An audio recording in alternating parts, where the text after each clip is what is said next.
Organisational culture इसका 14वां हिस्सा है, ऑर्गेनाइजेशनल कल्चर। इसमें 34 पॉइंट है। स्पिरिचुअलिटी मतलब आध्यात्मिकता। Work place spirituality recognises that people have an inner life that nourishes and is nourished by meaningful work that takes place in the context of community,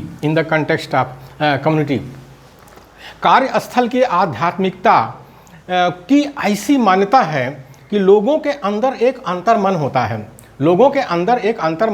होता है, मतलब इनर लाइफ होता है, जो उसके शरीर का पोषण करती है और स्वयं सामाजिक संदर्भ में अच्छे कार्य करके पोषित होती है। इसको कहते हैं स्पिरिचुअलिटी यानी आध्यात्मिकता। ये भी टर्म पुराना है, लोग बार बार ये जो है संगठन के संदर्भ में आ रहा है। तो आगे है साथियों, reasons for the growing interest in spirituality. इसका कारण क्या है? आध्यात्मिकता के प्रति बढ़ते रुझान के कारण क्या है? क्या कारण है कि आजकल संगठन में आध्यात्मिकता को लेकर के रुझान बढ़ा है? The pursuit of more material acquisitions leaves them unfulfilled. They desire to integrate personal life values with one's professional life. People continue to question the meaning of work. इसका मतलब हुआ बहुत से लोग भौतिक पदार्थों की प्राप्ति से संतुष्ट नहीं होते। वे सामाजिक, सांस्कृतिक, धार्मिक एवं राजनीतिक कार्य के लिए संस्था ही बन जाते हैं। वे सामाजिक, सांस्कृतिक, धार्मिक एवं राजनीतिक कार्य के लिए संस्था ही बन जाते हैं। बहुत से लोग होते हैं जो कि भौतिक पदार्थों की प्राप्ति से संतुष्ट नहीं होते हैं।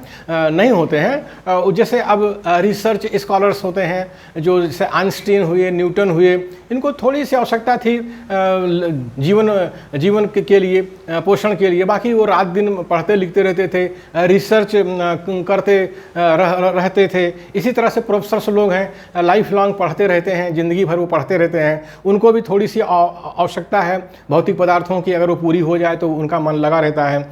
इसी तरह से सामाजिक है, सांस्कृतिक है, धार्मिक है, राजनीतिक कार्य के लिए जो लोग समर्पित होते हैं उनको भी भौतिक पदार्थों के प्रति बहुत ज़्यादा लगाव नहीं होता है। वो भौतिक पदार्थों से बहुत ज़्यादा संतुष्ट भी नहीं होते हैं।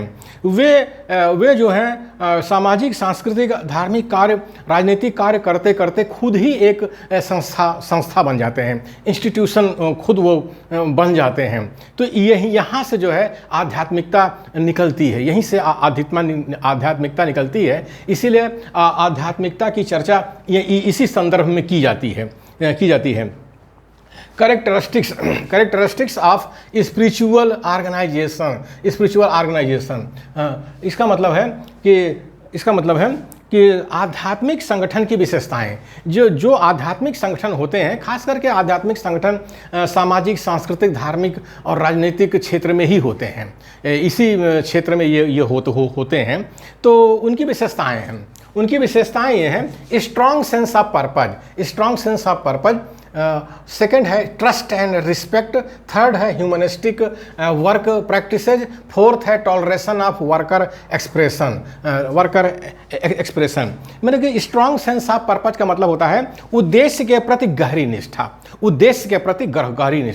जिस उद्देश्य को लेकर के वो चले हैं उस पर उनकी गहरी निष्ठा होती है और उसके लिए वो प्राण तक गंवाने को तैयार रहते हैं, और लोगों ने प्राण गंवाए हैं। ईसा मसीह को आप ले लीजिए। इसी तरह से बहुत से साइंटिस्ट हैं जिनको चर्च के लोगों ने जो है जिंदा जला दिया था। ब्रूनो जैसे है, उसको जिंदा जला दिया था। गैलीलियो को आजीवन कारावास दे दिया था। सॉक्रेटिस को जो है जहर पीना पड़ा था। तो ये उद्देश्य के प्रति उनकी गहरी निष्ठा होती है। दूसरा ट्रस्ट एंड रिस्पेक्ट, विश्वास एवं सम्मान होता है। विश्वास एवं सम्मान होता है। तीसरा है humanistic work practices. Humanistic work practice है मानवीय कल्याण के लिए कार्य करना। जाहिर है कि जो सामाजिक, सांस्कृतिक, धार्मिक और राजनीतिक जो लीडर होते हैं, नेता होते हैं, कार्यकर्ता होते हैं, वे जो है मानवीय कल्याण के लिए ही कार्य करते हैं, मानवीय कल्याण के लिए कार्य करते हैं। चौथा है टॉलरेशन ऑफ वर्कर एक्सप्रेशन।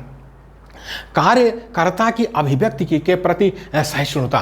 कार्यकर्ता की अभिव्यक्ति के प्रति सहिष्णुता, यानी जो कार्यकर्ता होते हैं कुछ भी कहते सुनते रहते हैं, चाहे पॉजिटिव चाहे नेगेटिव, तो वो टॉलरेट करते हैं, सहिष्णु होते हैं, उनके साथ जो है तानाशाही का व्यवहार नहीं करते हैं। तो पहला जो इसमें पॉइंट आ रहा साथियों, strong sense of purpose. Strong sense of purpose, इसका मतलब है people want to be inspired by a purpose that they believe that it is important and worth इसका मतलब है उद्देश्य के प्रति गहरी निष्ठा। मतलब है लोग एक बड़े उद्देश्य से प्रेरणा लेते हैं और विश्वास करते हैं कि वह बहुत महत्वपूर्ण एवं मूल्यवान है, वो बहुत महत्वपूर्ण एवं मूल्यवान है। ऐसे उद्देश्य के प्रति लोग निष्ठा रखते हैं और उसके लिए कार्य करते हैं और ज़रूरत पड़ने पर अपने प्राण तक न्यौछावर कर देते हैं। तो ये है उद्देश्य के प्रति गहरी निष्ठा। इस तरह के सामाजिक, सांस्कृतिक और धार्मिक, राजनीतिक संगठनों में ऐसे लीडर, ऐसे कार्यकर्ता पाए जाते हैं। दूसरा है ट्रस्ट एंड रिस्पेक्ट। सेकंड है ट्रस्ट एंड रिस्पेक्ट, मतलब होता है विश्वास एवं सम्मान। Spiritual organisations are characterised by mutual trust, honesty and openness. हाँ, आध्यात्मिक संगठनों की विशेषता है कि उनमें आपसी विश्वास, ईमानदारी एवं खुलापन होता है। उनमें आपसी विश्वास, ईमानदारी एवं खुलापन होता है। ये जो इस तरह के संगठन होते हैं, जैसे हम गौतम बुद्ध की बात करें, 2500 साल पहले इसी देश के अंदर बुद्ध ने संघ बनाया था, बौद्ध संघ बनाया था। तो उसका आधार क्या था? उसका आधार यही था कि उनमें आपसी विश्वास था। वो जो भिक्षु लोग थे उनका आपसी विश्वास था, ईमानदारी थी, उनके अंदर खुलापन था, तब वो संघ था, संगठन था और वो पूरी दुनिया में काम कर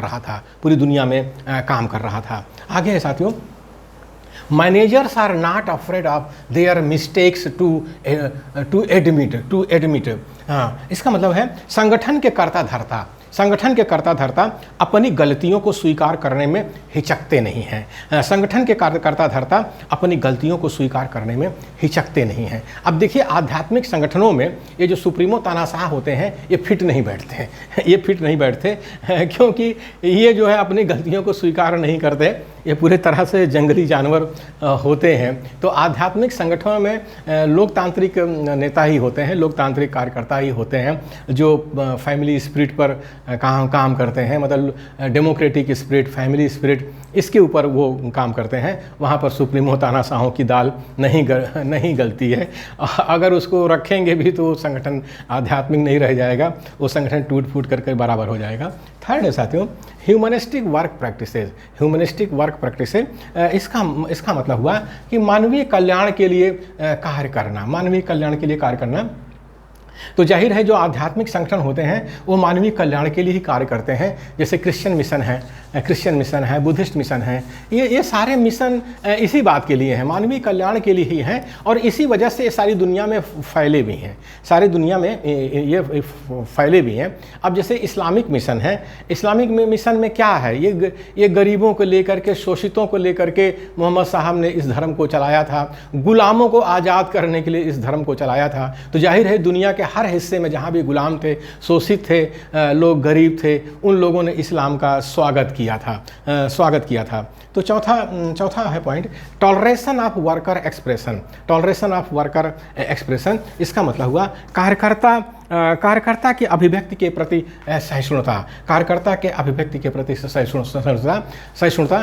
तो ये जो आध्यात्मिक संगठन होता है उसमें कार्यकर्ता के जो अभिव्यक्ति है उसके लिए सहिष्णुता वहाँ होती है, टॉलरेशन वहाँ होता है। सुप्रीमो तानाशाह जो होता है वहाँ नहीं होता है, वहाँ कार्यकर्ता का कोई सम्मान नहीं होता है, उसकी अभिव्यक्ति को कभी ध्यान नहीं दिया जाता है। तो हमारे मूल निवासी बहुजन की यही समस्या है कि हमारे यहाँ हमारे जो मूल निवासी बहुजन हैं खासकर भारत देश में, उनके पास स्पिरिचुअल संगठन नहीं है, आध्यात्मिक संगठन नहीं है, आध्यात्मिक उनके पास नेता नहीं है, आध्यात्मिक उनके पास कार्यकर्ता नहीं है। जो कुछ हैं हज़ारों साल की गुलामी की वजह से थोड़े बहुत जो नेता निकले हैं, संगठन निकले हैं, सब के सब सुप्रीमो हैं, तानाशाह हैं, तानाशाही पर काम कर रहे हैं। इसलिए उनकी कोई ज़िंदगी नहीं है और इस मूल निवासी बहुजन का कोई कल्याण नहीं हो रहा है। कारण उसका यही है कि उसके अंदर जो है आध्यात्मिक संस्कृति नहीं है, सुप्रीमो और तानाशाह की संस्कृति है। तो इससे बचने की